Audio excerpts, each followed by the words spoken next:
Welcome to Creepy, the best horror storyteller on YouTube. Part 1. Mrs. Buhler told him at first that she had no vacancies, but as he started away, she thought of the little room in the basement. He turned back at her call. "I have got a room too," she said, "but it's a very small one and in the basement. I can make you a reasonable price, though, if you'd care to look at it." The room was a problem. She always hesitated to show it to people, because so often they seemed insulted at her suggestion that they would be satisfied with such humble surroundings. If she gave it to the first applicant, he would likely be a disreputable character who might detract from the respectability of her house, and she would have to face the embarrassment of getting rid of him. So she was content for weeks at a time to do without the pittance the room brought her. "How much is it?" asked the man. $7 a month." "Let me see it." She called her husband to take her place at the desk, picked up a bunch of keys, and led the way to the rear of the basement. The room was a narrow cell, whose one window was slightly below the level of a tiny, bare backyard, closed in by a board fence. A tottering oak dresser was pushed up close to the window, and a small square table, holding a pitcher and washbowl, was standing beside it. An iron single bed against the opposite wall left barely enough space for one straight-backed chair and a narrow path from the door to the window. A curtain, hanging across one corner, and a couple of hooks in the wall provided a substitute for a closet. "You can have the use of the bathroom on the first floor," said Mrs. Buhler. "There is no steam heat in the basement, but I will give you an oil stove to use if you want it. The oil won't cost you very much. Of course, it never gets real cold in San Francisco, but when the fog's coming off the bay, you ought to have something to take the chill off the room." "I'll take it." The man pulled out a small roll of money and counted off 7 $1 bills. "You must be from the East," remarked Mrs. Buhler, smiling at the paper money. "Yes." Mrs. Buhler, looking at his pale hair and eyes and one mustache, never thought of asking for references. He seemed as incapable of mischief as a retired fire horse, munching his grass and dreaming of past adventures. He told her that his name was Dave Scannon, and that was all the information he ever volunteered to anybody in the rooming house. Part 2. An hour later he moved in. By carrying in one suitcase and transferring its contents to the dresser drawers, he was installed. The other roomers scarcely noticed his advent. He always walked straight across the little lobby without looking directly at anyone, never stopping except to pay his rent, which he did promptly on the 5th of every month. He did not leave his key at the desk when he went out, as was the custom of the house, but carried it in his pocket. The chambermaid never touched his room. At his request, she gave him a broom, and every Sunday morning she left towels, sheets, and a pillowcase hanging on his doorknob. When she returned, she would find his soiled towels and linen lying in a neat pile beside his door. Impelled by curiosity, Mrs. Buhler once entered the room with her master key. There was not so much as a hair to mar the bare tidiness. A comb and brush on the dresser and a pile of newspapers were the only visible evidences of occupancy. The oil stove was gathering dust in the corner. It had never been used. She carried it out with her. It would be just the thing for that old lady in the north room who always complained of the cold in the afternoons, when the rest of the hotel was not uncomfortable enough to justify turning on the steam. The old lady was sitting in the lobby one afternoon when he came home from work. "Is that your basement roomer?" she asked. She watched him until he disappeared at the end of the hall. "Oh, I couldn't think where I'd seen him. But I remember now, he's a sort of porter and general helper at that large bakery on Lower Market Street." "I really didn't know where he worked," admitted Mrs. Buhler. "I had thought of asking him several times, but he's an awfully hard man to carry on a conversation with." He had been at the rooming house for months when he received his first letter.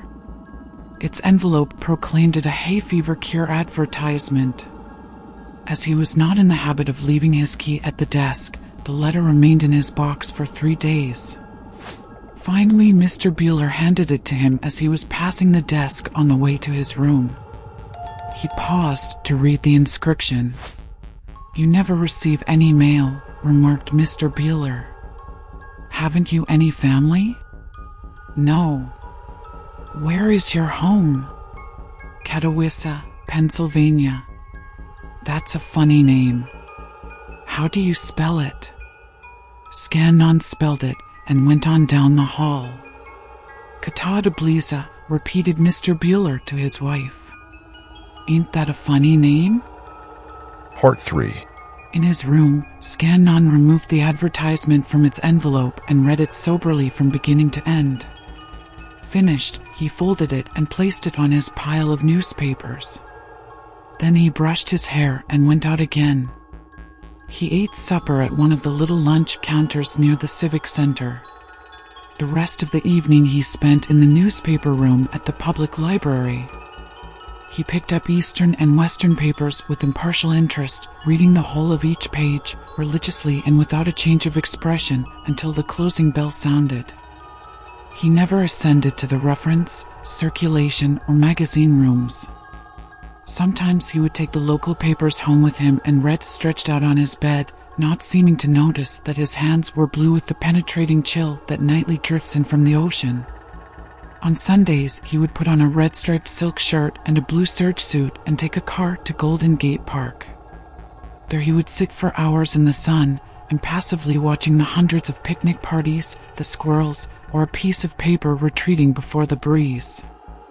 Or perhaps he would walk west to the ocean, stopping for a few minutes at each of the animal pens, and take a car home from the Cliff House.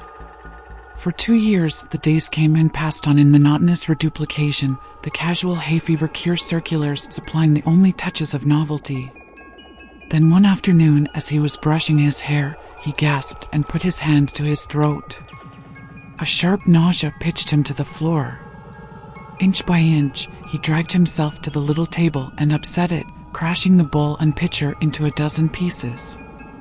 His energy was spent in the effort, and he lay inert. Part 4. Mrs. Buhler consented to accompany her friend to the spiritualist only after repeated urging, and she repented her decision as soon as she arrived there. The fusty parlor was a north room to which the sun never penetrated, and in consequence was cold and damp.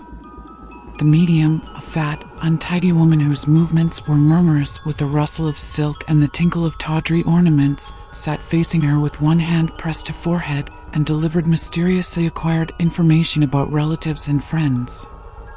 "Who is Dave?" she asked finally. Mrs. Buhler hastily recalled all of her husband's and her own living relatives. "I don't know any Dave," she said. Yes, you know him," insisted the medium. "He's in the spirit land now. There's death right at your very door." She put her hand to her throat and coughed in gruesome simulation of internal strangulation. "But I don't know any Dave," reiterated Mrs. Buhler. She regained the street with a feeling of vast relief. "I'll never go to one of those places again," she asserted as she said goodbye to her friend. "It's too creepy." A great fog bank was rolling in majestically from the west, blotting out the sun and dripping a fine drizzle on the pavements. Drawing her coat collar closer about her neck, Mrs. Buhler plunged into the enveloping dampness and started to climb the long hill that led to her rooming house. Her husband's distended eyes and pale face warned her of bad news. "Dave Scannon's dead," he whispered hoarsely. "Dave Scannon." So that was Dave. "He's been dead 2 or 3 days, continued Mr. Buhler. "I was beating a rug in the backyard a while ago when I noticed a swarm of big blue flies buzzing about his window. It flashed over me right away that I hadn't seen him for several days. I couldn't unlock his door because his key was on the inside, so I called the coroner and a policeman, and we broke it in. He was lying between the bed and the dresser, and the bowl and pitcher lay broken on the floor where he had knocked it over when he fell. They're taking him out now." Mrs. Buhler hurried to the back stairway and descended to the lower hall. Two men were carrying a long wicker basket up the little flight of steps between the back entrance and the yard. She remained straining over the banister until the basket had disappeared. The coroner had found nothing in his room but clothing, about $5 in change, and a faded picture in a tarnished silver frame of an anemic-looking woman who might have been a mother, wife, or sister.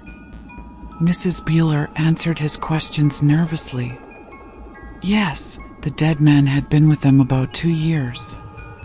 They knew little of him, for he was very peculiar and never talked, and wouldn't even allow the maid to come in and clean up his room.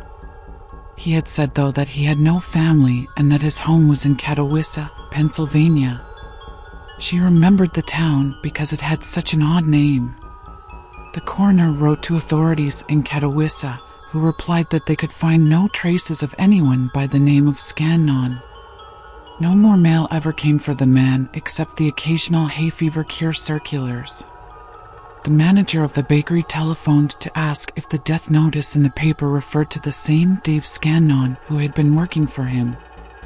He knew nothing of the man except that he had been very punctual in his duties until that final day when he did not appear.